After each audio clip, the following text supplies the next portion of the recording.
Good day, grade 12 learners. Welcome to our physical sciences lesson. My name is Ameni Mkize. The lesson is brought to you by Gauteng Department of Education in collaboration with Saibono Discovery Center and broadcast by Pagama Research and Development. Remember, learners, you can interact with us via WhatsApp. The number is 0647488913. Right. Today, learners, the focus is on paper 1. So we'll be looking at paper 1 revision. Remember, next week on the 10th of June 2022, you'll be writing your paper 1 from 9 a.m. to 12 p.m. You'll be writing your paper 1. So today, the focus will be on paper 1 revision. Right, so under paper 1 revision, remember you have these knowledge areas. It's your mechanics, wave, sound, and light, electricity, and magnetism, right? So unfortunately, we are not going to look at all what are topics under mechanics, right? So we are not going to touch all of them. So we are only going to focus on what Newton's laws and its applications, and then wave, sound, and light, which is your Doppler effect, electricity and magnetism, which is your electrostatics, okay? And then maybe before we move to Newton's laws and its and applications, this is your scope, learners. Remember, on the 10th you're writing, so this is your scope, your paper 1, right? So it consists of 10 questions. Your question 1, which is going to be your multiple choice questions, and then the total for those multiple choice questions is 20 marks. And then your question 2 is Newton's law. Your question 3 is also Newton's laws. Your question 4 is also Newton's laws. Your question 5, it's vertical projectile motion, which is out of 19 marks. And then your question 6, it's momentum and impulse. Your question 7 is also momentum and impulse. Your question 8 is work, energy, and power. Your question 9 is Doppler effect. And then the last question will be on electrostatics. So that is your scope, learners. So, but if you can check your mechanics, I think if you can count those marks, 16 plus 15 plus 9, so it covers a lot of marks when it comes to this paper. So that is why we are going to focus on it, all right? So we are not going to focus on all the topics under mechanics, unfortunately, right? So, but maybe let me just remind you that under mechanics, you have your Newton's laws, your vertical projectile motion, your momentum and impulse, and also work, energy, and power. So that is your mechanics. So please make sure that you study those topics and you collect all the marks that are needed. All right. Then, so that was your scope. So what are we going to cover today? We are going to cover Newton's laws and applications, electrostatics, and also your Doppler effect. Okay, maybe if we can go back, all right, you will see that what we are going to cover, right, it's 16 marks, which is your question 2, your question 3, which is 15 marks, your question 4, which is what, 9 marks, and then your question 9, which is 13 marks, and then your question 10, which is 10 marks. So if we can add all those marks, 10 plus 13 plus 9 plus 15 plus 16, so you can see it's a lot of marks. So please make sure that you pay attention on whatever we're going to do today, learners. All right. Then under Newton's laws and applications, so learners, this is your examination guidelines. I believe all of you have your examination guidelines. All right. So 1, you can't sit for that paper 1 without knowing these definitions, right? 1, your normal force, right?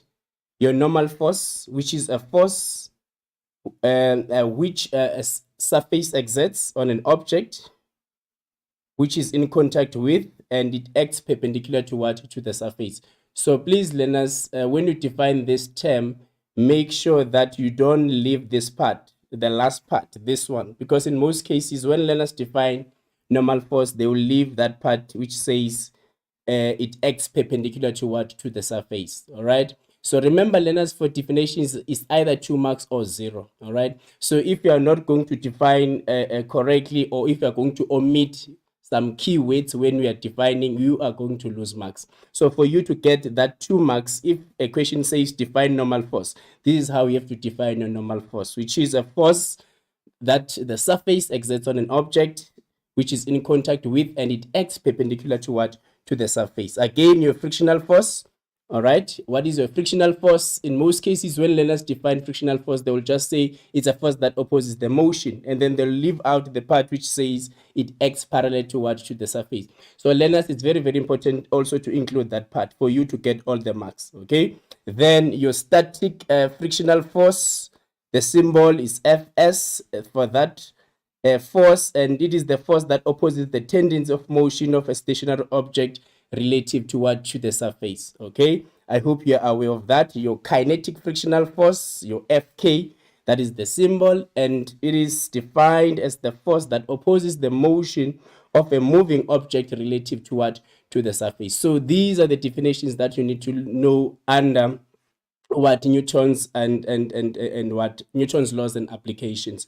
So, but these are not only the definitions that you should know, learners. All right. So please make sure that you memorize these definitions as they are, or you define, according to your examination guidelines. All right.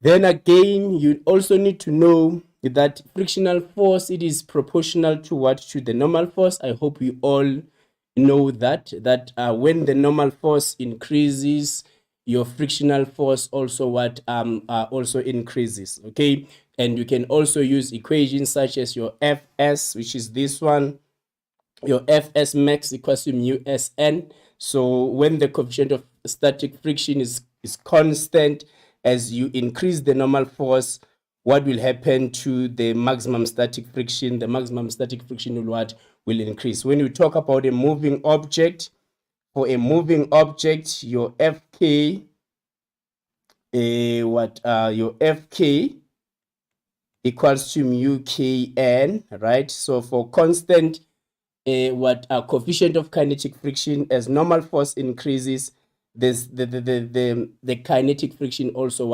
increases. So those are some of the things that you need to know, learners. All right, and then you must be able to solve problems using those equations. Okay, so that is under Newton's laws and applications.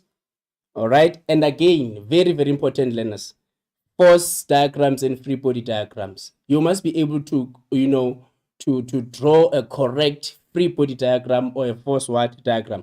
Remember, learners, there's a difference between your force diagram and your free body diagram. Remember, your free body diagram, you represent an object by a dot, and you need to make sure that forces are pointing away from the dot, and they start from the dot, not from the atmosphere. All right, so they start from the dot. So that is your free body diagram, and they must point away from the dot. But with your force diagram, you represent an object by a box. Okay, so that will be the difference between the two, the force diagram and the free body diagram. So you must be able to draw a correct free body diagram or a correct force diagram. Okay, then free body diagrams, force diagrams, know the difference between the two. Okay, so with the free body diagram, forces, they can point towards the dot. They must point away from the dot, and they must start from from the dot. That is very, very important. And then your Newton's laws, your Newton's first law, your Newton's second law, and your Newton's third law. All right. So learners, again, there are some learners who are still failing to define Newton's first law correctly, Newton's second law correctly, Newton's third law correctly. With Newton's third law, it's even worse. It's even worse. In most cases, learners, they omit the keywords. Remember, learners, if you're omitting the keywords, you are not going to get marks. All right. So please sit down, memorize these definitions as they are: your normal force, your frictional force, static friction, your kinetic friction, your Newton's first law, your Newton's second law, your Newton's third law, your Newton's law of universal gravitation. So it's where you have to get free marks. Those are free marks, honestly, because you have your examination guideline with you. Sit down, make sure that you memorize these definitions as they are. All right, so your Newton's first law, a body will remain in its state of rest or motion at a constant velocity unless a non-zero resultant force acts on it. Okay, so if you are going to omit, what important weights, all right? So for example, if you are just going to say a body will remain in its state of rest unless a non-zero resultant force acts on it, we are not going to get marks because we have omitted what? Constant what? Velocity. So that is very, very important. And as make sure that you define according to your examination guideline, because it's either you'll get 0 or 2 marks for this definition. All right. So if there's a certain key weight that is omitted, you are not going to get marks. So please be careful, learners, when you are defining your Newton's first law. Your Newton's second law, but before that, discuss why it is important to wear seat belts using Newton's first law of motion. You must be able to to explain the importance of seat belts, the importance of crumple zones, the arrestor beds using your Newton's first law. Or for grade 12, remember, you can also use the equation F net, if you still remember, F net equals to change in what? In momentum over what? Over change in time. Right? So to explain the importance of seat belts, right? Crumple zones, your arrestor beds, your airbags, you use this equation. So for grade 12, remember, we are using this equation. F net equals to change in momentum over change in time. Remember, your seat belts, your crumple zones, they increase the time of contact, or the time for which the net force acts on what? On an object. And for constant change in momentum, as the time of contact increases, what will happen to net force? The net force acting on that object will what? Will decrease. All right. So to explain the importance of seat belts, the importance of your the airbags, the crumple zones, the arrestor beds, we use F net equals to change in momentum over what? Over change in time. So know all those safety features that they increase the time of what? Of contact, or the time for which the net force acts on what? On an object. And for constant change in what? In momentum, as the time of contact increases, the net force acting on that object decreases. Hence, the chances of serious injuries, they're being reduced. So we use that for grade 12. Then stating Newton's second law, learners. All right, Newton's second law. When a net force acts on an object will accelerate in the direction of the force, and acceleration is directly proportional to the force and inversely proportional to what? To the mass of an object. Some learners, they will say net force directly proportional to acceleration and inversely proportional to what? To the mass. It's not like that, learners. Please make sure that you define correctly. Acceleration directly proportional to what? To the net force, or to the force, and inversely proportional to what? To the mass of what? Of an object. So memorize this law as it is. When the net force acts on an object will accelerate in the direction of what? Of the force, or in the direction of the net force. And acceleration, it is directly proportional to what? To the net force, or to the force, and inversely proportional to what? To the mass of an object. Then draw force diagrams and free body diagrams for objects that are in equilibrium or accelerating. So very, very important. Learners, you must be able to draw a correct free body diagram. Remember, if your free body diagram is incorrect, even the calculations that will follow will be incorrect. Okay, it's very, very important to draw a correct labeled free body diagrams. And another thing which is important, make sure that you use correct symbols to label your forces. All right, let's move on. Okay, apply Newton's laws to a variety of equilibrium and non-equilibrium problems, including a single object. So this is what we've been dealing with, two body systems. Okay, and then your Newton's third law. Most learners, they're failing to define a Newton's third law. All right, so Newton's third law states that when object A exerts a force on object B simultaneously exerts an oppositely directed force of equal magnitude on what? On object what? A. So please, learners, let's memorize these definitions as they are. Okay, so you can't get 0 for a definition. That is so embarrassing. You can't get 0 for such. All right, so you need to memorize those definitions as they are. Don't sleep. memorize all of them, okay, according to your examination guideline. Then identify action-reaction pairs, right? With the action-reaction pairs, so sometimes learners, I don't know, when we talk of action-reaction pairs, for example, if let's say you are having what, an object, this is the table, for example, okay, and then maybe there we are having that block, okay, there's a block there, all right, so you can see that these two objects are in what, in contact, okay. So if we talk of action-reaction pairs, so sometimes if they can say identify the action-reaction pairs, here we are having what, a block on top of the table, okay. So the block and the table, they're in contact, right?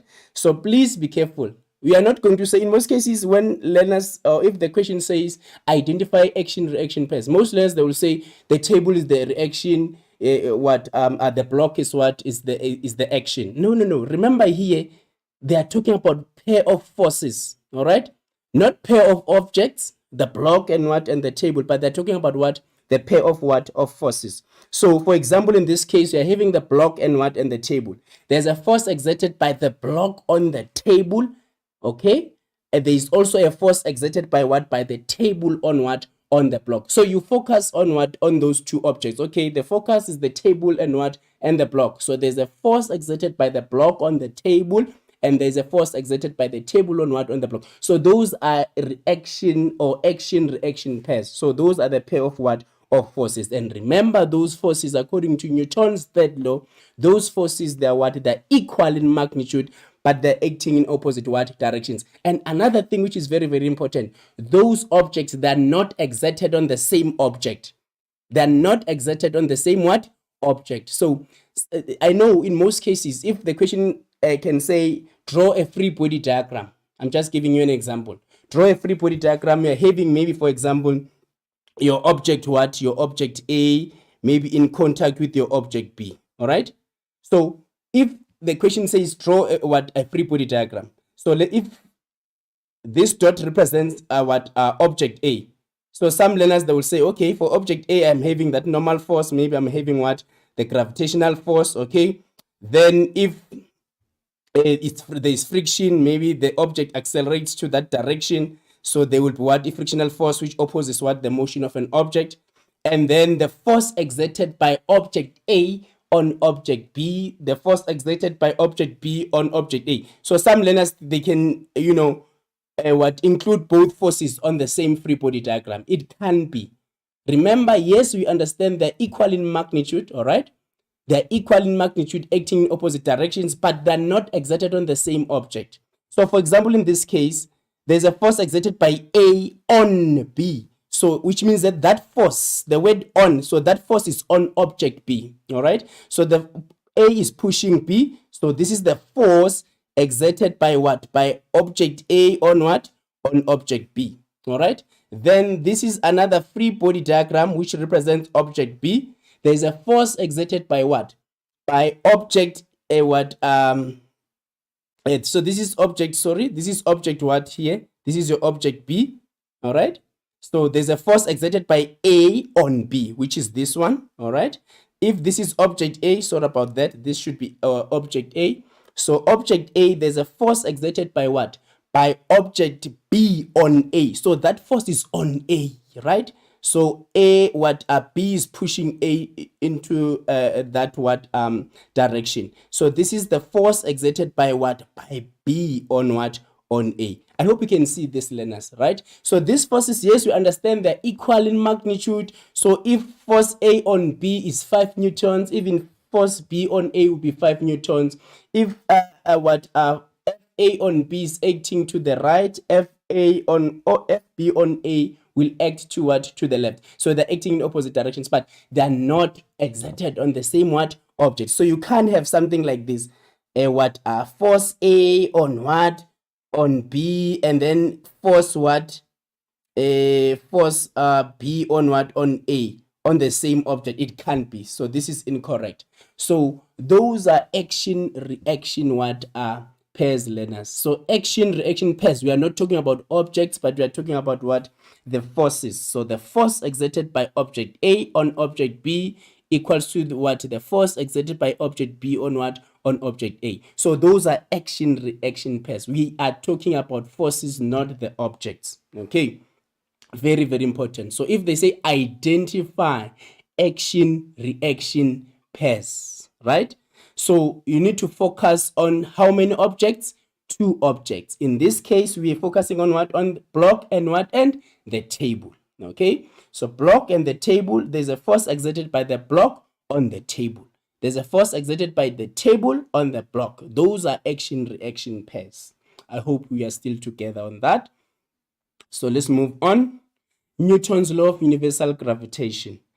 Again, learners, you must be able to state this law correctly. Each body in the universe attracts every other body with a force that is directly proportional to the product of their masses. If the word product, learners, is not there, no marks, right? Right? No marks if the word product is not there. So if you have omitted this word, no marks, you are not going to get marks. So you need to make sure that you define this law correctly, right? Force that is directly proportional to the product of their masses and inversely proportional to the square. So in most cases, learners, they also omit the word square. It is inversely proportional to the square of the distance, between their centers. So learners, you can't afford to lose these marks. These are free marks actually, right? You just sit down, you memorize these, definitions as they are. Each body in the universe attracts every other body. So we are not saying stop there. Define according to the examination guideline. So we want all this as it is from your examination guideline. Each body in the universe attracts every other body with a force that is directly proportional to the product of their masses. And again, in most cases, learners, they confuse this law, the Newton's law of universal gravitation, with Coulomb's law, right? If a question says state, Newton's law of universal gravitation, you can't talk about charges, all right? Immediately you talk about charges, I'm telling you, you will get 0, all right? You can't talk about charges when it comes to Newton's law of universal gravitation. So if you're going to say it's directly proportional to the product of the charges, it can't be. We talk about charges when it comes to Coulomb's law or when it comes to electrostatics. Here, we talk about masses, all right? So here we talk about the product of the masses, directly proportional to the product of their masses and inversely proportional to the square of the distance between between their centers. Talk about the charges, you'll see a very big cross, right? So you can't talk about charges when it comes to, Newton's law of universal gravitation. Same with Coulomb's law. You can't talk about masses. You'll get 0 out of 2 marks. You can't talk about masses when it comes to Coulomb's law. So please be careful, learners. Please, please, please be careful, all right? So in the symbols, this is given by F equals to G M1 M2 over R squared, all right? So and you find learners saying F is equals to K M1 M2. I don't know, where are you getting that from? Or you are prophets? I don't know, right? So you can't have F equals to K M1. Where is that coming from? So copy these equations, learners, they are there on your formula sheet, right? So you copy this equation as it is. So if it's, your Newton's law of universal gravitation, it will be F equals to G M1 M2 over over R squared, where G is the gravitational constant. It's a constant. It is there on your formula sheet under table of constants. It is there. Capital letter G, 6.67 times 10 to the power negative 11, right? So that value is there. There's no need for you to memorize that value, okay?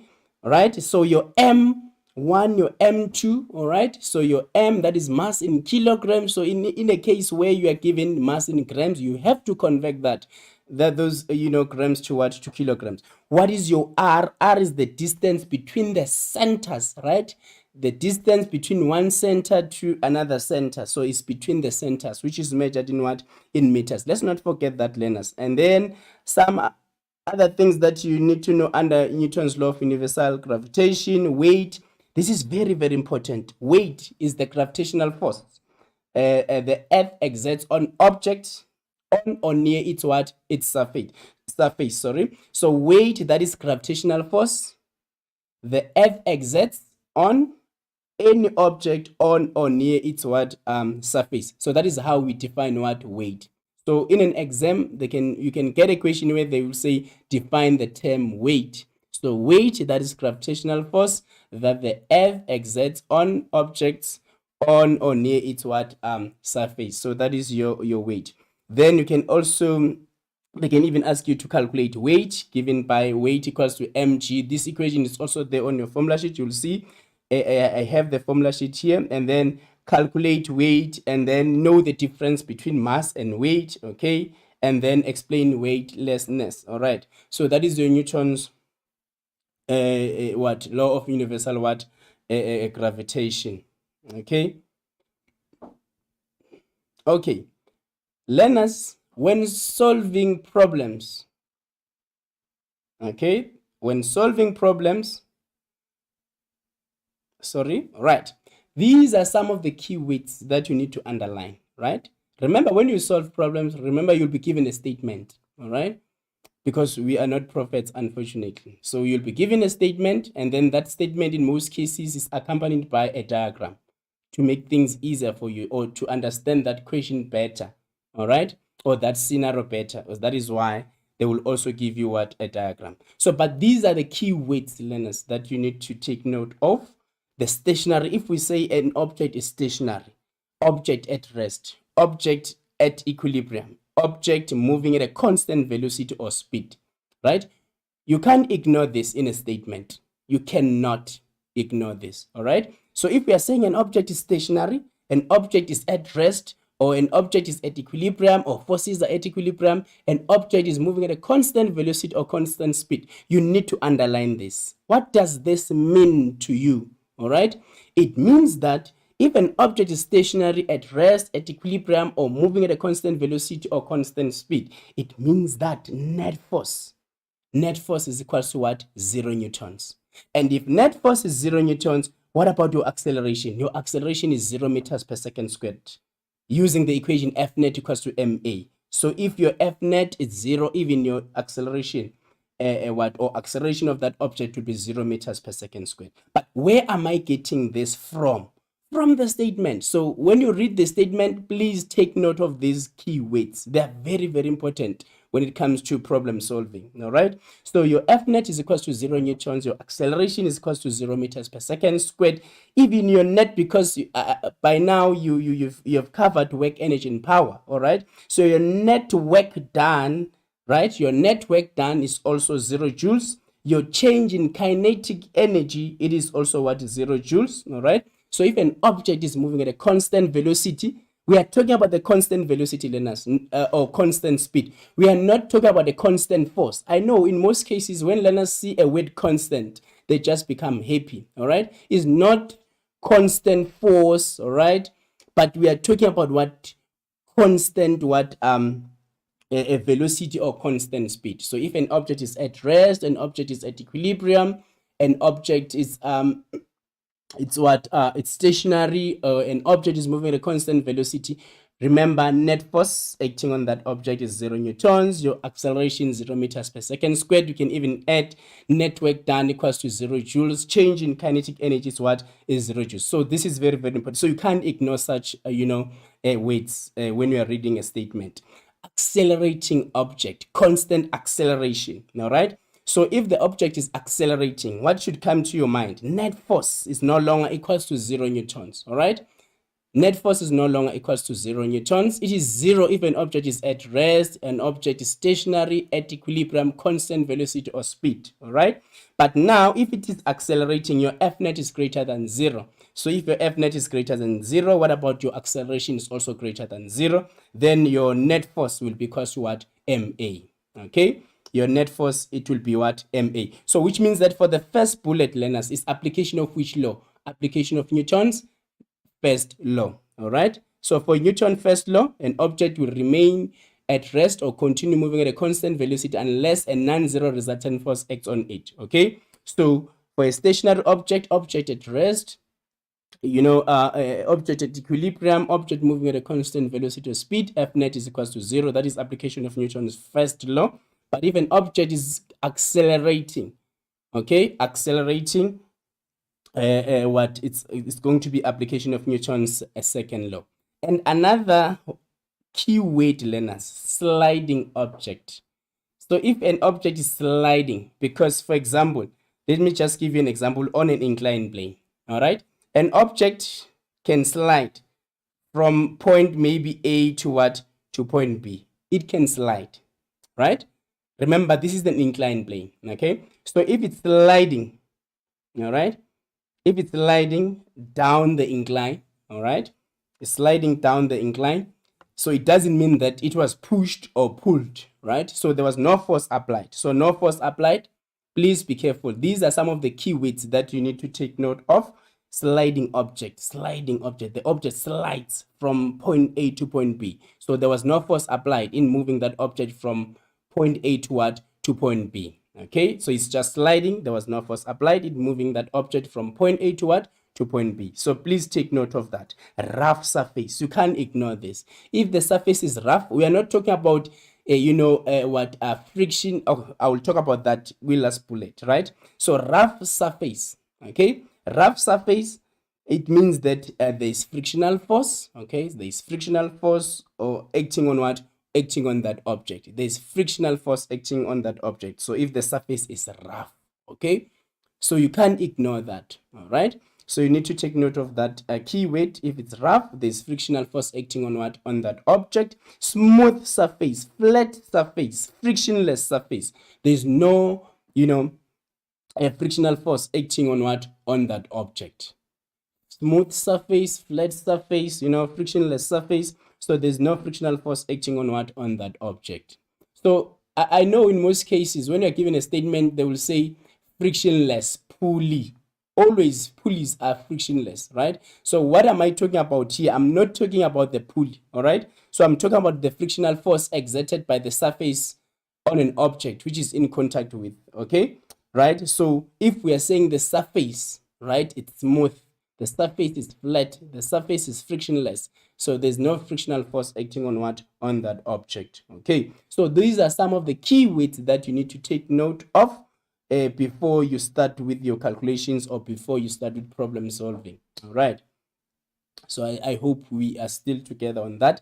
Another thing that is very, very important, learners, free body diagram and the calculation of the normal force. In most cases, learners, they fail to draw the correct free body diagram. The reason why most learners are failing to draw the correct free body diagram, you don't want to read the statement given to you. Read and understand that statement. That is why I said to you, you need to underline the keywords, all those things, right? So you read, right? So I know in most cases, you'll find out that in equation, maybe equation 1.1, state Newton's first law of motion in weights. Because you know Newton's first law, you just state the law without even reading, understanding what is happening in that equation. So what is important? Already you know the Newton's first law. So don't rush, read the statement, underline the keywords, and then from there you have to draw a correct free body diagram. So for example here on the horizontal surface, because you will either get a scenario where you are having one object or two objects on the horizontal surface, okay? All right, so that is horizontal surface. So force applied parallel to the rough surface, for example, here, the force you can see is applied parallel to what, to that surface. So this surface is what, is rough. So draw a correct free body diagram. So you'll have your normal force, you'll have your your gravitational force, you will have, remember the surface is rough, so there's frictional force, okay, and then there is force that is applied parallel to what, to the surface. You can see my forces here, they're starting from what, from the dot. They're not starting from the atmosphere. Imagine your hair not starting from your head. That will be a disaster. All right, so please make sure that your forces are starting from what, from the dot, and they're pointing away from what, from the dot. So in most cases, learners, they're drawing skeletons. We don't mark skeletons, learners, right? So you can't draw a skeleton where maybe you are drawing, a free body diagram. You didn't label that force. You just draw, an arrow not labeled. Remember that mark is for the arrow, okay? And also what, the label, all right? Or the symbol, okay? So if it's labeled, then it's when we're going to get a mark. Some learners, they will just draw lines without arrows or without directions. No marks for that, learners, okay? No marks for that. So you can't blame us for not giving you marks for that. So so you should know that if your free body diagram is incorrect, it is incorrect, and we are going to give you what you deserve. All right. Then, so another thing, when it comes to the normal force, so if a force is applied parallel to the surface, your normal force in this case will be equal to what your gravitational force or weight, which is given by mg. So in this case, if they can say what calculate normal force, your normal force is equal to weight, which is equal to what mg, if a force is applied parallel to what to the surface. But if a force now is applied at an angle, you can see is pulled at an angle. So here we can even put theta there. All right, it's pulled at what? At an angle. Let's say maybe there is no friction. It's either there's friction or there's no friction.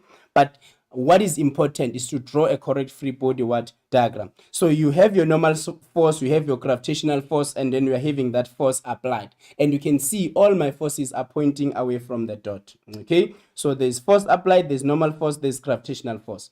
And I think we have noticed something. Check my first free body diagram.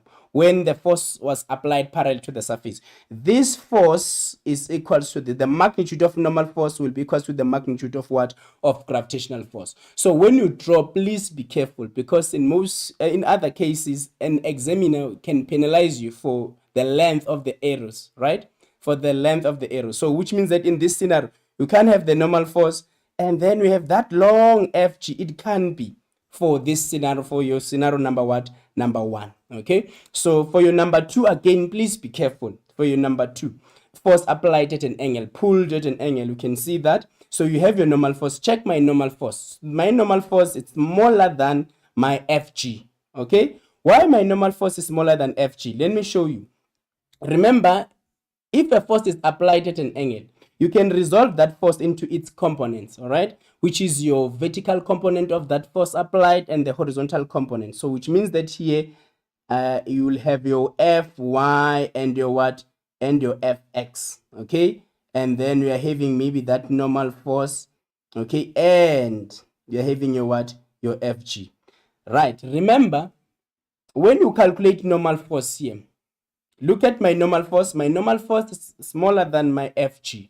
Okay, smaller than Fg, because my Fg should be equal to the sum of the normal force and Fy. That is why my Fg will be greater than normal force, also greater than what?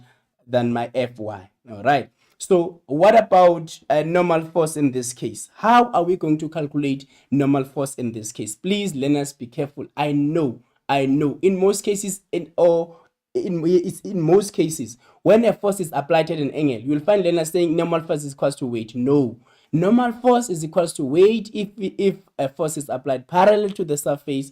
But in this case, when now a force is applied at an angle, normal force will be equal to what here? Weight minus Fy. Okay, normal force will be equal to what? Weight minus what? Fy. And then your weight, remember, is mg. And what about your Fy? Your Fy is F what? Sine theta. I hope you still remember that. Okay, so in this case, if they say calculate normal force when a force is applied at an angle, all right, your normal force will be equal to Fg, or weight, minus Fy. And how do you calculate Fg? Your Fg is mg, and then your Fy is what? Is F sine theta. And what is this theta? Is the angle to the horizontal. This angle is the angle to the horizontal. That is very, very important. So check my scenario. This other scenario, a force is also applied at an angle, but in this case is pushed at what? At an angle. All right, so there's that theta there. Okay, it's pushed at an angle. So if I can resolve, you will see, if I can resolve here, I'm resolving for this scenario now. So I'm resolving. I will have my what? But before resolving, let's draw a correct free body diagram. Let's draw a correct free body diagram. Let me erase this. Okay, for this one. Okay, I want to draw a correct free body diagram. Okay, then I will have my normal force. Check my normal force. I will have my what? My Fg. Can you see in this case, my normal force is what? It's greater than my Fg. Okay, you will see why. Then I'm resolving this force into its what? Before resolving, when I draw it, it will be like this. Okay, that is my F there. So I can't draw it like this because when I draw a free body diagram, forces, they must point away from the dot. Okay, forces must point away from what? From the dot. All right, so this is going to be what, my free body diagram, a force, that force, which is this one, and then I'm having, look at my normal force, and then I'm having my what, my FG there. Okay, then if I resolve, I want to resolve now, I'm resolving that force into its components, so I will have my Fx, my Fy, okay, and then I will have my normal force, and then I also need that Fg there. So Fg, remember, for each for each free body diagram, Fg is there. All right. So there's no free body diagram if you are going to indicate all the forces, right? There's no free body diagram without Fg. So just be happy that right now you have 1 out of 150 marks, because Fg, for each and every free body diagram that you are going to draw, your Fg will be there, and it is always acting in which direction? Downwards. So already you are having that 1 over 150 marks. Just celebrate for that. Okay, then I've resolved. So when I calculate normal force, look at my normal force. So which means that, remember, my normal force in this case will be equals to Fg plus Fy. Fg plus Fy. Okay, that is why my normal force will be greater than my Fg and also what? Fy. So please be careful, learners, when you draw. All right, so draw correct free body diagrams. In this case, your normal force equals to your Fg, but in this case, look at my normal force smaller than my Fg, because my normal force here will be weight minus what? Fy. That is very, very important. For this one, my normal force is weight plus what? Fy. So please be careful with the free body diagram and also your what, the calculation of what, of the normal force. All right, on an inclined plane, force applied parallel to what, to the surface. So this is our free body diagram, right? Please be careful. In most cases, on an inclined plane, you'll find learners drawing a normal force like this one. No, it can't be. What is normal force? A force that the surface exerts on an object, and that force is always acting perpendicular. You are doing maths. So if we say perpendicular, which means that where these two lines meet, they must form 90. So are you telling me that this is 90? No, it can't be 90. So you can't draw something like this on an inclined plane and you say to us, this is the normal force. So it will be wrong, learners. So make sure that you draw a correct what, a normal force. So you'll see this is my normal force, all right? So I have my Fg. So you can see in all the scenarios, my Fg is always there. So Fg is always there. So already we are having that 1 mark. Okay, then I'm having that force applied. Remember, I cannot draw it like this. Okay, because when I draw my free body diagram, right, forces, they must point away from what, from the dot. So I'm having force applied. Okay, then I'm having frictional force, and frictional force, learners, does frictional force is not the force that opposes force applied. It is the force that opposes what? The motion of an object. So in most cases, learners, they think that frictional force, it's a force that opposes what, the force applied. No. What is frictional force? Read from your examination guidelines. That is a force that opposes what? The motion of an object. If an object, in this case, for example, it moves up the slope, right, or up the incline, it means that your frictional force will act down the incline. But if this object was moving down the incline, your frictional force was going to act upward. It opposes the motion of an object, not force applied. Okay, I know in most cases or the scenarios that we'll get, you'll see that your frictional force opposes force applied, but that couldn't be a misconception, learners. It's not the force that opposes, a force applied, but it is the force that opposes the motion of an object. If an object moves upwards, what about frictional force? It will act downwards. If an object is moving to the left, what about your frictional force? It will act in the opposite direction, which is to the right. So that is very, very important. Then again, learners, the issue of the normal force. But before the normal force, what you can do here, you can resolve weight into its what? Components. Okay? You can resolve weight on an inclined plane. You can resolve weight into its what? Components. So I'm resolving weight into its what here? Components. I will have my FG parallel, which is always acting down the slope. Whether an object is moving up the slope or down the slope, but your FG is parallel, it is always acting down the slope. Whether an object is moving up the slope or an object is moving down the slope, what about your FG parallel? It is always acting down the slope. And this is going to be your what? Your FG what? Perpendicular. So I know in most cases, learners, they will confuse force applied at an angle, right? And FG on an inclined plane. You'll find that when a force is applied at an angle, they will talk about F parallel and F perpendicular. No. If a force is applied at an angle, you'll have your Fy and your Fx, right? Then what about your FG parallel and FG perpendicular? All right, those are components of weight where on an inclined plane. Right, you'll talk about FG parallel and FG perpendicular on what? On an inclined plane. So your FG parallel is always acting down the slope, and then this is your FG perpendicular, which is always perpendicular to the surface. So what about the normal force? Normal force in this case, when a force is applied parallel to the surface, your normal force will be equal to FG, perpendicular. It's no longer equals to FG, right? It will be equals to FG for that scenario where a force is applied parallel to the surface, all right? And or parallel to what? To the horizontal surface, right? It's when you will have your normal force equals to weight, okay?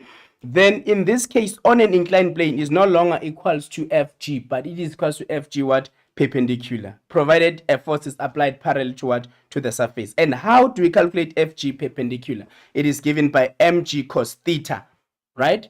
So mg cos theta. So please learners, let me do this.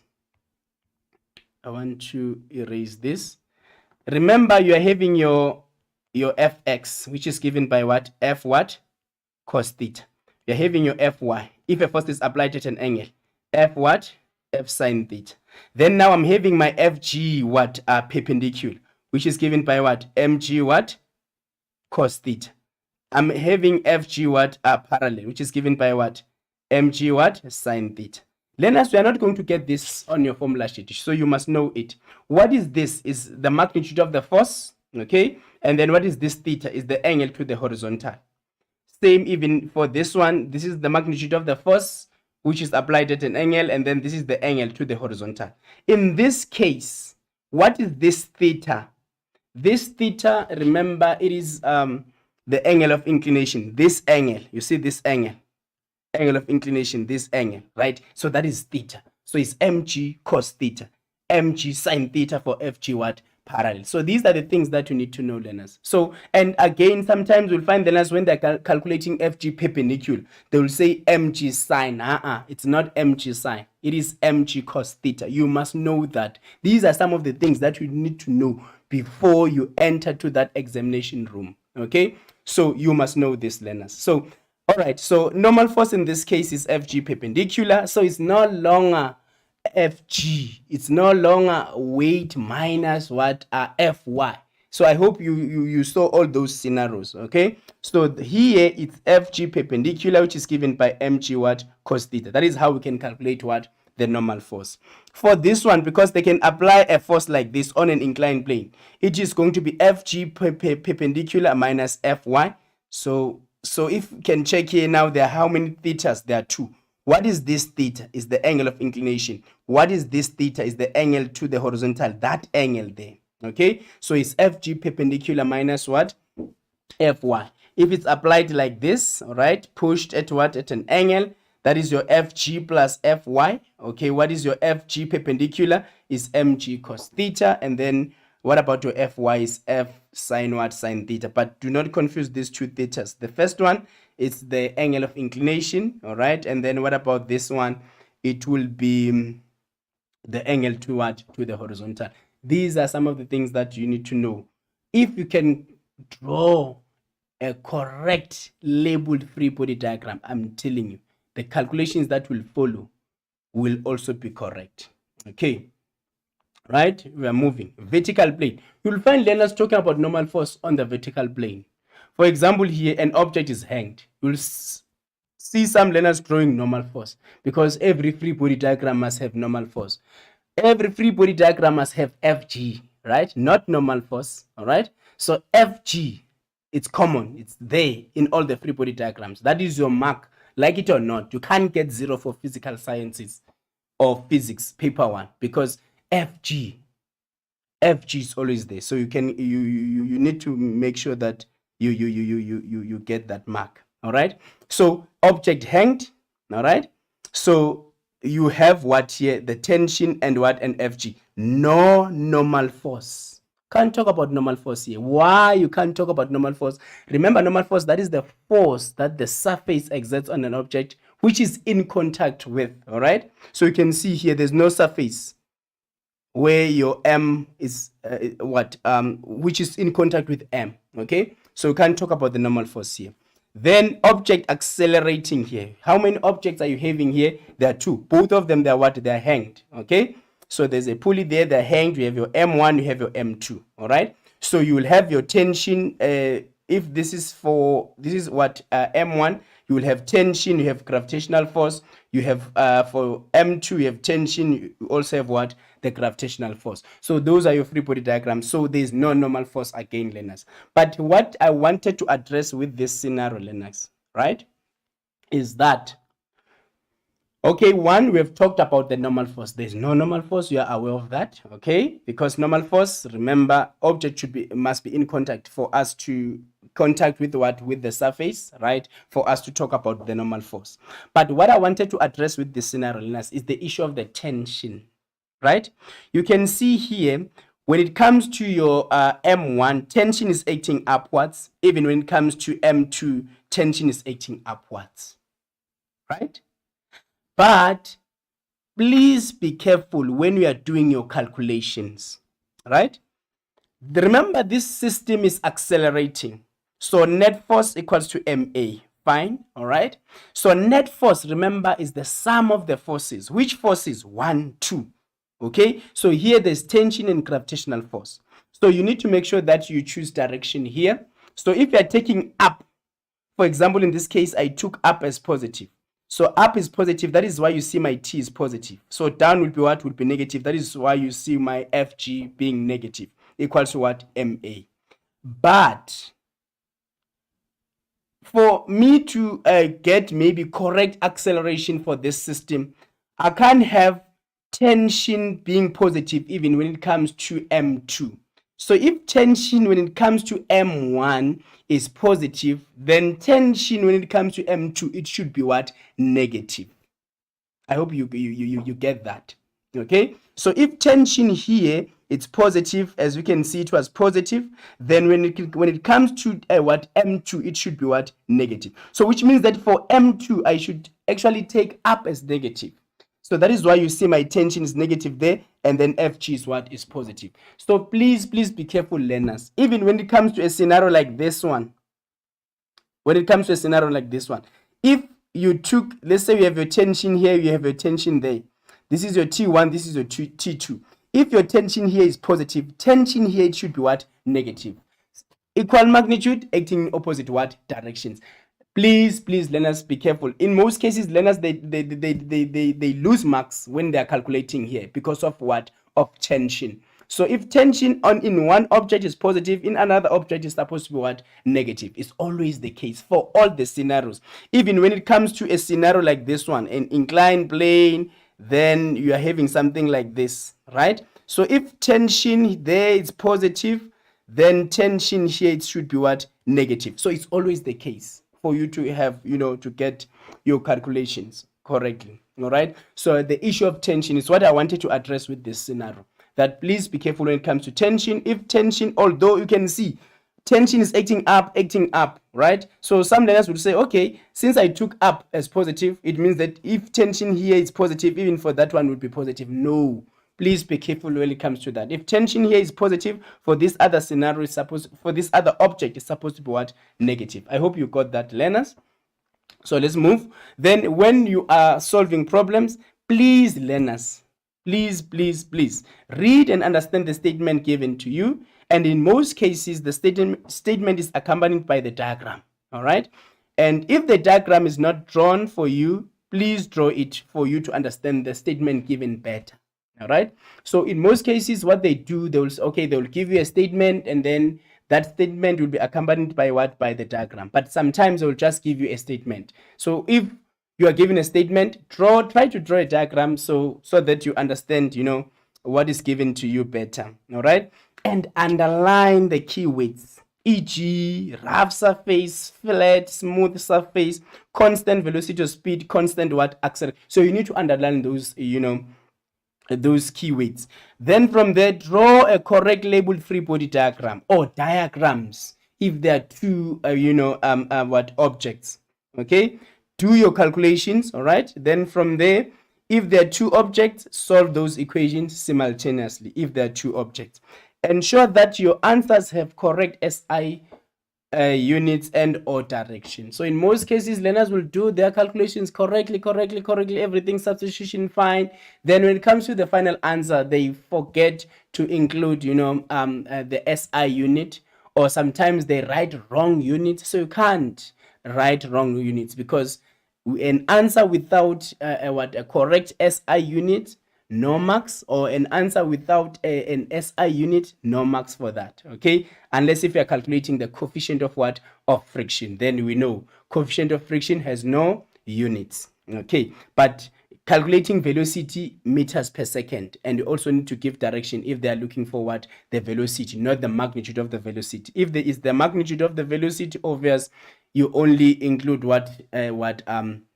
it will be the value and also the SI unit. So please be careful when it comes to that. But where should we start? Read the statement, underline the keywords, and then the diagram is also there to assist you to understand the statement or the scenario given to you better.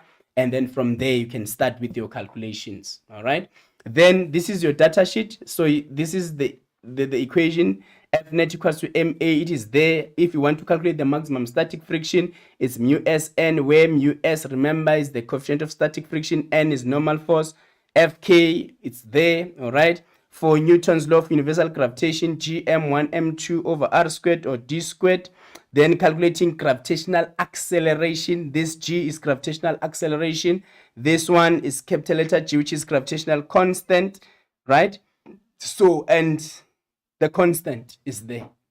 All right, so that value 6.67 times 10 to the power negative 11. So you there's no need for you to memorize that value. Then multiple choice questions, learners. Okay, with the multiple choice questions, let me just be honest with you. If you are going to get 0 for multiple choice questions, the probability of you failing that paper, it's 90%. It's 90%. You can't get 0 out of 20 marks. You can't get 0 out of 20 marks. And please be careful for your multiple choice questions. You can't spend 1 hour.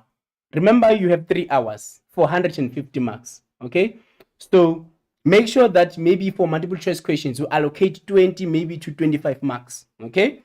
20 to 25 marks. So you can't spend an hour. So if you're spending an hour, it means that you don't know your story, to be honest. Okay? So make sure that you spend at least, 20 to 25 minutes for your multiple choice questions. Remember, there are 10 questions, and each question is how many marks? Is 2 marks. So you can't say because it's multiple choice questions, then you answer as if, you don't care. Remember, that 1.1 is 2 marks. That 1.2 is 2 marks. That 1.10 is 2 marks. So if you're going to lose that 2 marks, you are going to fail, or you are not going to, to get the marks that you deserve. All right.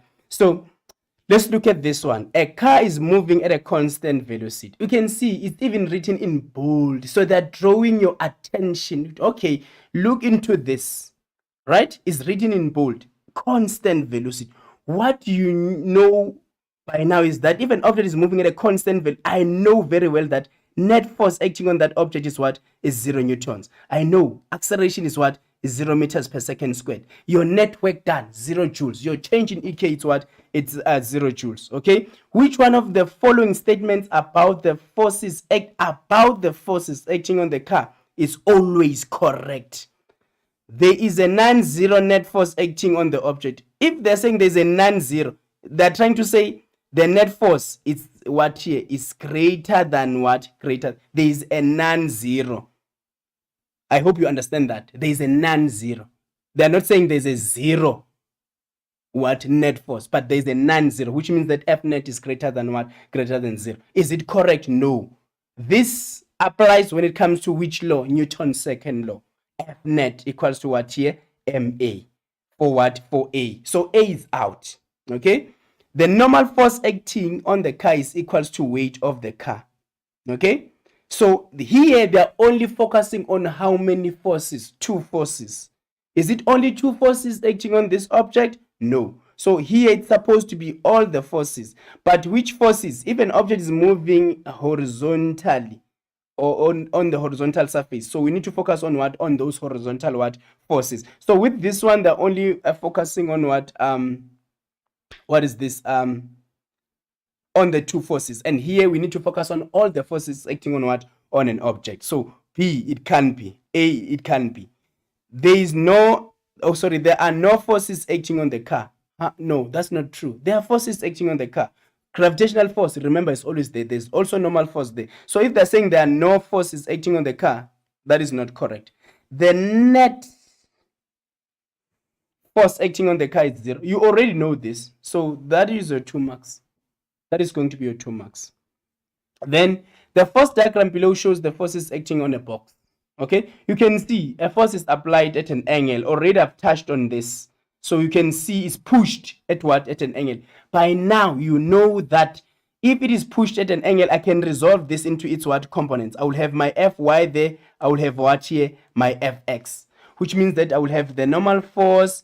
I will have what here? My F what? Fy. I will have my Fx. And then I will have what? The gravitational force.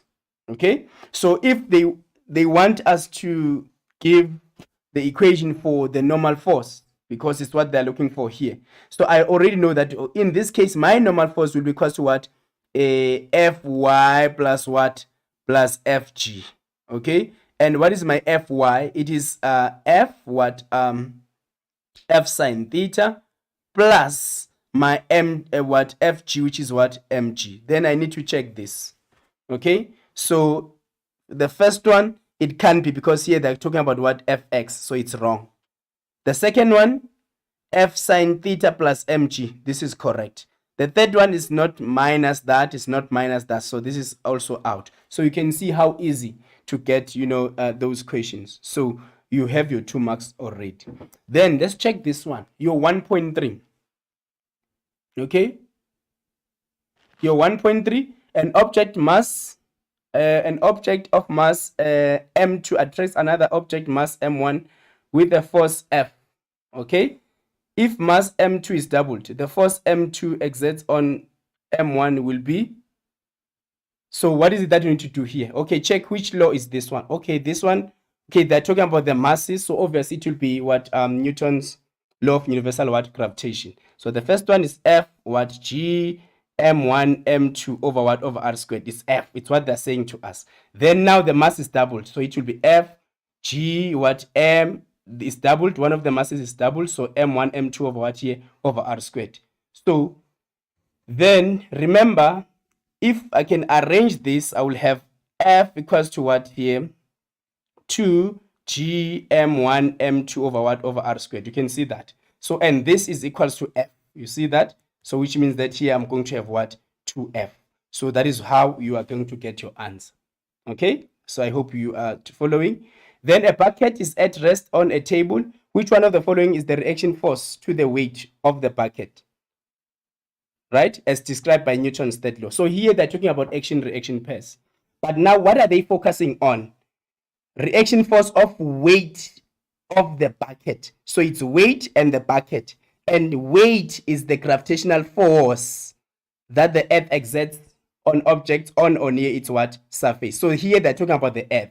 So your focus here will be the earth versus what? The bucket. So these are the two objects that you need to focus on.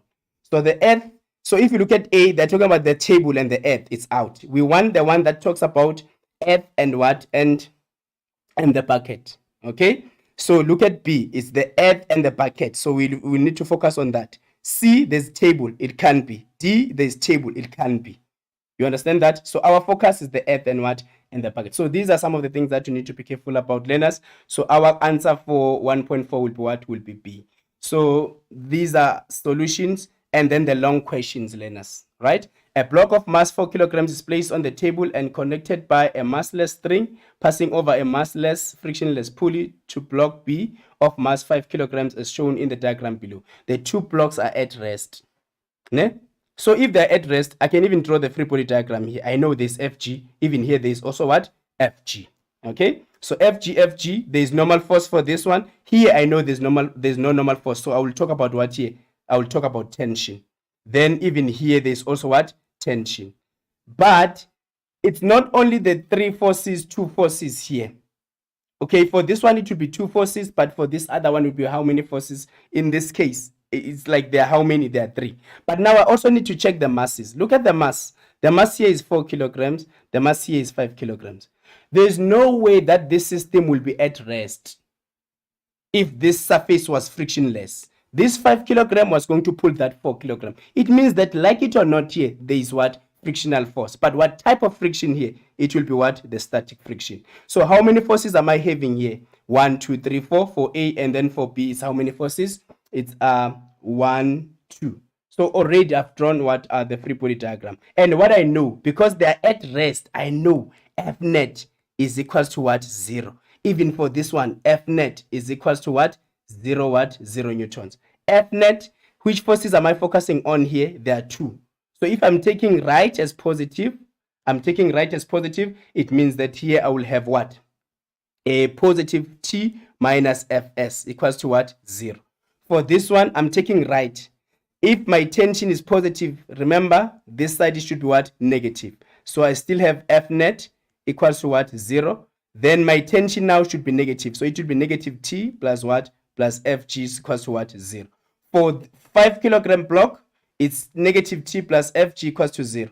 For a 4 kilogram block, which is block A, I'm having what? T minus Fs. This is what you can do before questions. State Newton's first law, you can't get that one wrong. Calculate the magnitude of the static frictional force. You see, that is why I said there's static frictional force there, because there's no way that that system was going to be stationary if the surface was frictionless. 5 kilogram was going to pull that 4 kilogram. So the reason why it is stationary is because there is a static friction. Okay, so they want that static friction here. So most learners will say, okay, I know that static friction is given by Fs max equals to mu k what? Mu k n. Fine, I will get n. But do I have coefficient of kinetic friction? No. Do I have Fs? No. So I can't use this equation because I'm having how many unknowns here? 2 unknowns. Fine. Now I need to go back. I need to solve these 2 equations simultaneously because I'm having how many objects here? 2 objects. So you will solve these 2 equations simultaneous. So I'm having what here? F net for the first block equals to what? 0, which is what? F. Let me just do this.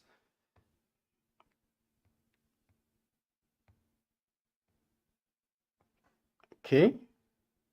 Right. So I'm having what here? F net equals to MA. And then for for block A, I will have what here? F what? Fs. T, it's gonna be what here? T. It's gonna be what here? T minus Fs equals to what? 0. Okay, which means that T is equals to Fs. That is the equation 1. For the second one, I will have what here? Minus T plus Fg equals to what? 0. You understand that? So which means that here I need to solve these 2 equations simultaneously, so I can substitute 1 into 2, 1 into what? Into 2. Where there is T, substitute by what? By Fs. So I will have what here? Negative Fs plus what here? Plus mg equals to what? 0. Which means that here, negative Fs will be what? Negative mg, right? What is our mg? Our mg, remember, m for this one is what? It's 5 multiplied by what? 9.8. And then you will get your answer in what? In in newtons, because this will be negative, this will be negative. Then you multiply by negative, you multiply by what? By negative, to get a positive answer, which I think here it should be what? 49. So you see how easy it is. You need to check, okay, which law is being applicable here? Okay, is Newton first because an object is at rest. Then check, a force of 15 newtons is acting downwards now. All right, so there's a force acting down. So forces are no longer 2 here. How many forces are going to have? 3. You understand that? And then the magnitude of kinetic frictional force acting on the block A is what? Is 46. So we are also given what? The magnitude of frictional force. You understand that? So now again, what is it that you need to do? Draw free body diagrams. Okay, we are no longer having what? Static friction. You will have, where there's Fs, you will have your Fk now. Then for this block, okay, for this block now, how many forces are you going to have? For this block, how many forces are you going to have? It will be that tension, it will be what? A gravitational force, and then it will be what? That 15 newtons. So how many forces now? 3 forces. And what are you supposed to do now? Remember, you have your normal force, you have your Fg there, you have your tension, you also have your what now? Your kinetic friction, because now an object is moving. So now it's no longer equals to 0. It is F net equals to what now? Equals to MA. Right? So which will be your what? Your negative Fk plus what? Plus tension equals to what here? MA. That is your equation 1. Here, remember, if tension is positive this side, that other side should be what? Negative. So again, net force equals to what here? MA. How many forces? There are 3. So if there are 3 forces, okay, I took my what? Tension here is positive. So here, my tension should be negative, which means that in other words, I'm taking upwards as negative. So downwards will be what? Will be positive. Fg plus that 15 equals to what? Equals to MA. So then from there, you solve those equations simultaneously. So it's not something difficult. Okay, so here they wanted you to draw. That is why there are 3 forces. Here, calculate the magnitude of the acceleration. You see, we can solve those equations simultaneously to get acceleration. And if a force of 5 newtons to the left is now applied to block A, how will the acceleration of the system compare? So obviously, they're adding a force, right? So they're adding that 5. And then there's that force of what? Of 15 newtons. Before there was that 5 newtons and that 46. So what will happen if we add 5 in that direction? Your net force will what? Your net force will decrease. If net force decreases, you're expecting the acceleration also to do what? To decrease. So these are some of the things that you need to be careful about, learners. So these are your equations. Then what? Doppler effect. Know how to state Doppler effect in what? In weights. Okay. Explain the change in pitch observed when a source moves towards or away from the listener. Okay. Towards or away from the listener. Remember, frequency and pitch, learners. Pitch, remember, is how high or low the sound is. Okay. So frequency and pitch, they are proportional. If a frequency increases, pitch also increases. If frequency decreases, pitch also what? Decreases. So you should know that relationship, learners. And then solve problems using equation FL equals to V plus or minus VL over V plus or minus VS times Fs. Remember, this is the frequency detected by the listener. This is the speed of sound in a medium, which is either air, water, or a solid medium. FL, velocity of the listener. Fs, velocity of the source. And then your Fs is frequency of the source. Right? Then, what is important here, learners, when you're dealing with this equation? Remember, here, if we talk about relative motion or movement, right? Relative motion or movement is either the listener is moving towards or away from a stationary source. So listener moving towards, remember, velocity of the listener will be what? Will be positive. So that is the listener moving towards. I'm just reminding you. A listener moving away, velocity of the listener will be negative. That is away. If it's the source that is moving, remember, the source is stationary, obvious velocity of the source will be what? Will be 0. But if it is the source that is moving towards, velocity of the source will be what? Negative.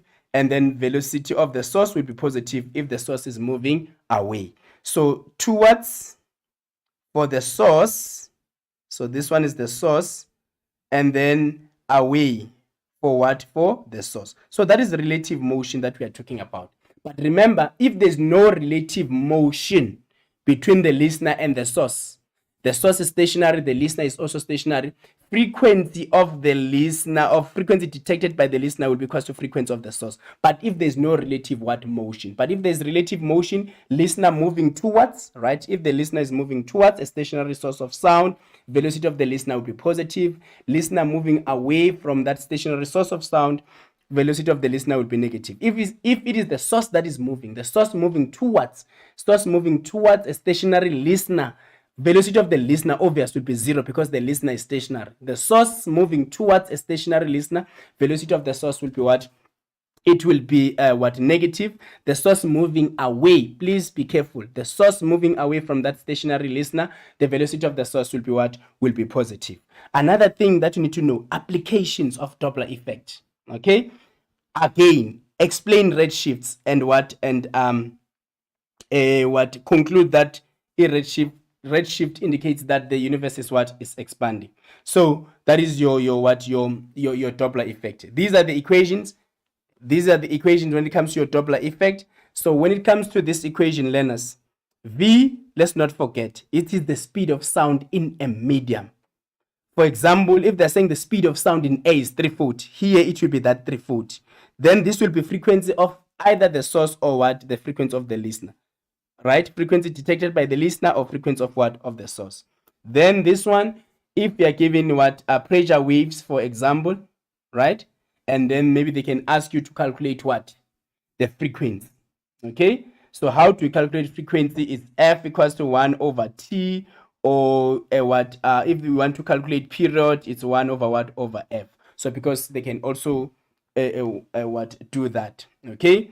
So that is your Doppler effect. So these are your questions, multiple choice questions. You'll also get multiple choice questions when it comes to your Doppler effect. For example, this one, which one of the following can be explained by Doppler effect? Right? And then a stethoscope is used to listen to the person's heartbeat.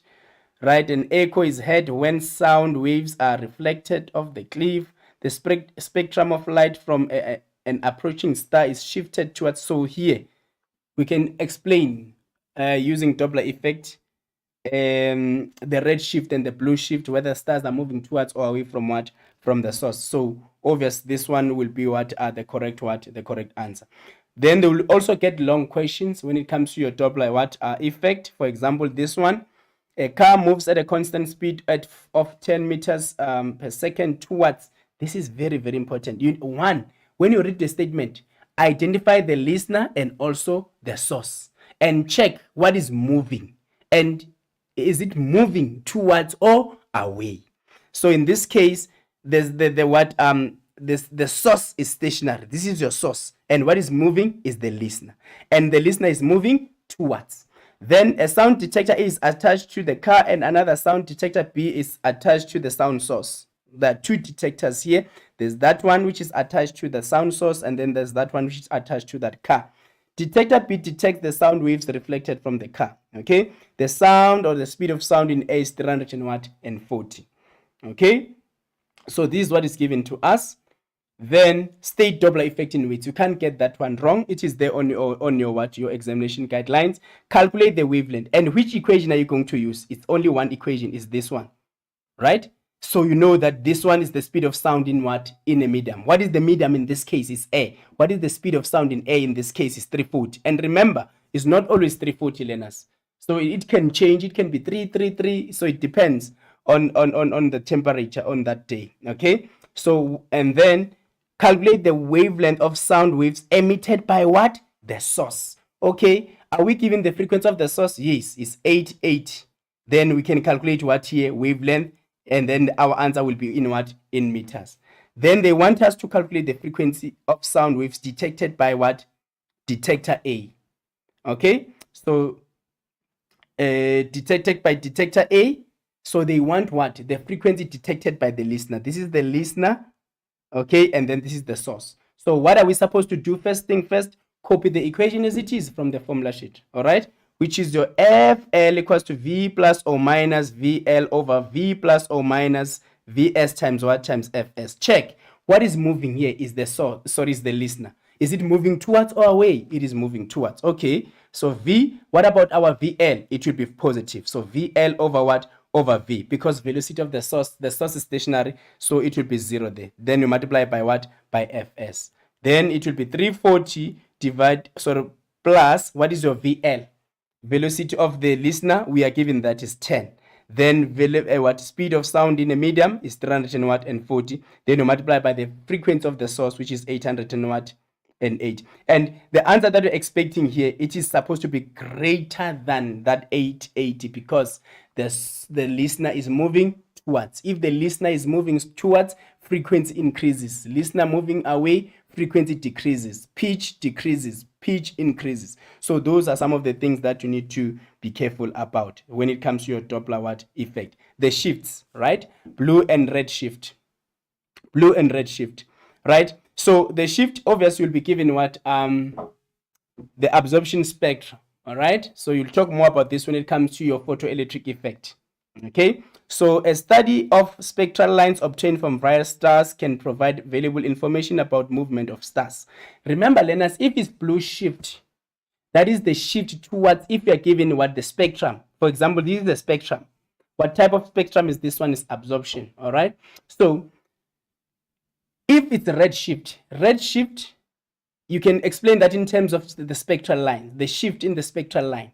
Redshift, that is the shift towards what? The red end of the spectrum. Blue shift, that is the shift towards the towards the blue end of what? Of the spectrum. So you can explain blue shift and red shift in terms of the shift in the spectral lines in that spectrum, okay? Or in that spectrum. So if the spectral lines have shifted towards the red end, that is red shift.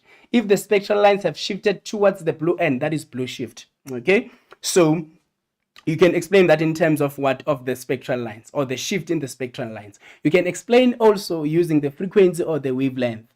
Blue shift, that is the shift towards the higher frequency end of the spectrum. And then your red shift, that is the shift towards the lower frequency end of the spectrum. You can also explain that in terms of wavelength, because frequency and wavelength, they're inversely what? Proportional. So if the frequency is higher, what about the wavelength? It will be shorter. All right. So if we talk about blue shift, that is the shift towards what is this? Shorter wavelength end of the spectrum.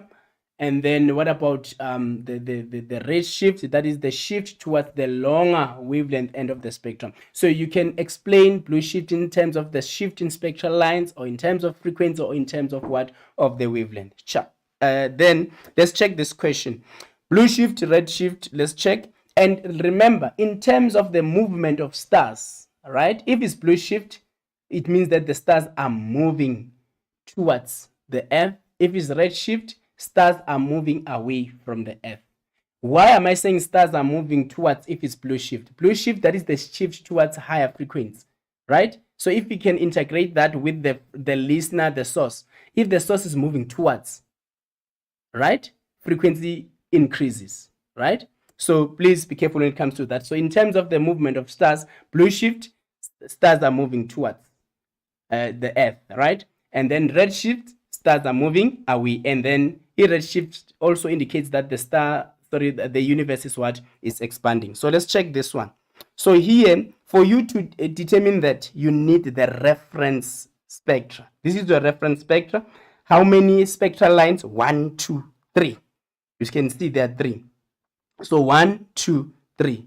And for the second one, how many? There are also 3. So if it's 4, it will be 4. If it's 5, it's 5, 5. So it's always like that. So this is 1, this is 2, this is 3. So 1 corresponds with 1, 2 corresponds with 2, 3 corresponds with 3. You can't have 4 versus 6. It can't be. Okay, so if it's 3, it should be 3. So let's look at the spectral lines. So you're having blue, you're having red. Blue, red. Okay, so if there was no shift, you can see this spectral line was supposed to be here. If there was no shift, spectral line number 2 was supposed to be here. Spectral line number 3 was supposed to be here. I hope you understand that, or you can see that. So look at what happened to the spectral line. It shifted towards the red end. Even this one shifted towards the red end. Even this one shifted towards the red end. So what type of shift is this one? It should be what? The red shift. Then if it's the red shift, in terms of the movement of stars, are the stars moving towards or away? It indicates that the stars are moving away. So here it will be away. And then in terms of the universe, remember astronomers concluded by saying that if it's redshift or if the stars are moving away from the earth, that indicates that the universe is what? Is expanding. So let's not forget that. Okay, that is blue shift and what? And redshift. Learners, these are the uses. Please be careful. If we talk about the uses, we are not talking about the instruments. So if they say write down the uses of Doppler effect, we are not expecting you to write Doppler, flow meter, sonar, all those things. The uses and the instruments, those are two different things, right? These are the uses to measure the rate of blood flow, and they're using Doppler flow meter for that.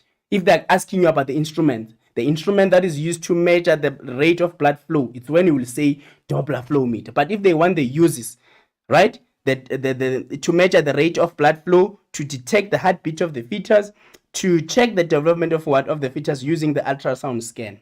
So those are the applications. So let's not forget the applications. And another thing that you need to be careful about, the issue of the wave fronts. If the source or the listener is moving towards, so let's say this is towards, right? Or you have your source there, okay? And then you have your listener there. Let's say you have your listener there, right? Then the issue of the wave fronts. Very, very important, the issue of the wave fronts. Remember, the source is moving towards. What happens to frequency? It becomes high. The frequency detected by the listener will be high, right? So if the frequency is high, what about the wavelength? The wavelength becomes shorter. So where the wavelength is shorter, remember there is high what? Frequency, which means that this source is moving towards, or this listener is moving towards. Then longer wavelength, what are lower frequency, and the frequency becomes low if the source is moving away or if the listener is moving away. Let's not forget what using the wave fronts to explain whether the frequency detected is higher or it is low. Right, then your electrostatics is grade 11, learners. This is grade 11, state Coulomb's law in widths. So we are expecting you to state it in this way. All right, the magnitude of the electrostatic force exerted by one point charge on another point charge is directly proportional to the product of the magnitude of what? Of the charges. I said to you, let's not confuse the two laws, the Newton's law of universal gravitation and Coulomb's law. So Coulomb's law, you talk about charges. And then when it comes to your Newton's law of universal gravitation, you talk about what? The masses. The equations are not the same. Here is K, Q1, Q2 over R squared. So K is also a constant, which is 9 times 10 to the power 9, not negative 9. Because some learners will say negative 9. Copy this from the table of constants. It is there. And what is this Q?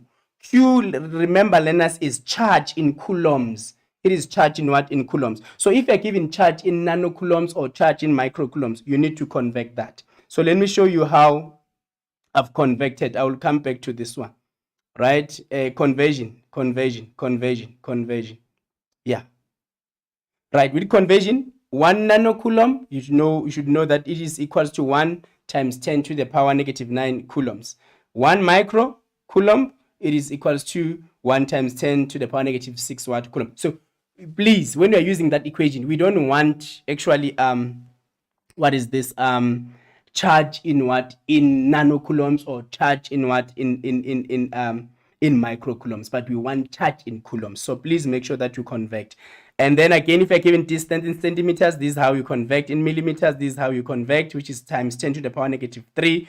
1 kilometer times 10 to the power positive 3. So the conversions, learners, they're very, very important. Another thing which is important here, learners, we are about to close now, is the issue of what, sorry about that, the patterns. These are electric field patterns around a positive charge. Right lines are pointing away around a negative charge, positive and negative, negative and negative, force of repulsion, positive and positive, also force of what? Of repulsion. Let's not forget this. Please make sure that you touch on this. Then the issue of the free body diagrams, learners. Okay, so if this is negative, this is positive, obviously there's force of attraction. So this is the force exerted by Q2 on Q1. There's force of attraction even here. This is the force exerted by what? By Q1 on what? On Q2. Then again with this one, if they want the free body diagram here for Q2, Q2 is negative. Will Q2 move towards or away from Q3? It will move towards positive, negative force of attraction. Will Q2 move towards or away from Q1? Negative, negative. So there's force of what? Of repulsion. So which means that Q2 will move what? Away. So this is what is very, very important again, learners, when it comes to your electrostatics. So thank you very much, learners. Although we didn't cover everything, you know, it's because of time. But thank you very much for watching. And please remember, COVID is still there. Sanitize, wear your mask, and make sure that you maintain that social distancing and keep safe. Good luck for your paper one you are writing on the 10th, and good luck. Make sure that you go and study and be ready for that exam that you are going to write on the 10th. Thank you very much. Enjoy the rest of your day. Bye.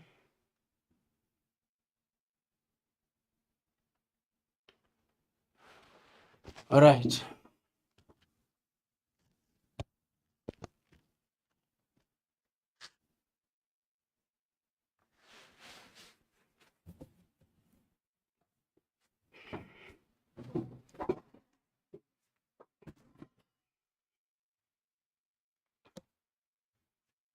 Yeah, sure.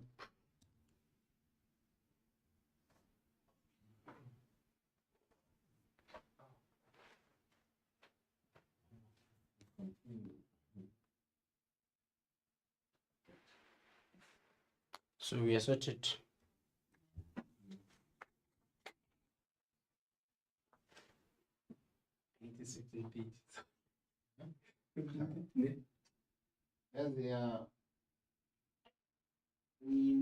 Ushaya idona like in so many like ukuthi ebusuku ngihali. Oh, maybe until around 4 say kumele ngivuke. So sometimes by the time kumele ngivuke ngiyalala. Yeah. And then like maybe find out that maybe I sleep maybe an hour sometimes. Like izolo ya what's going on namhlanje. Load shedding.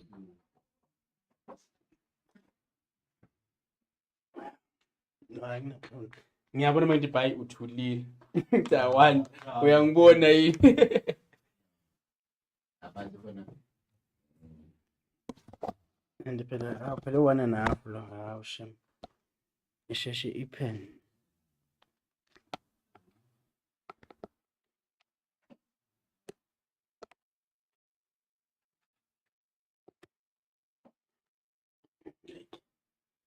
Nothing right here.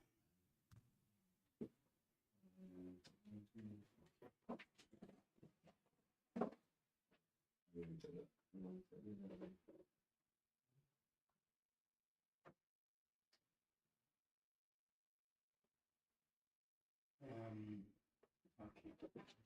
Bengicela ngithe lo khuzana le. Oh lebi. USB. USB ingcono uyenze ngalo.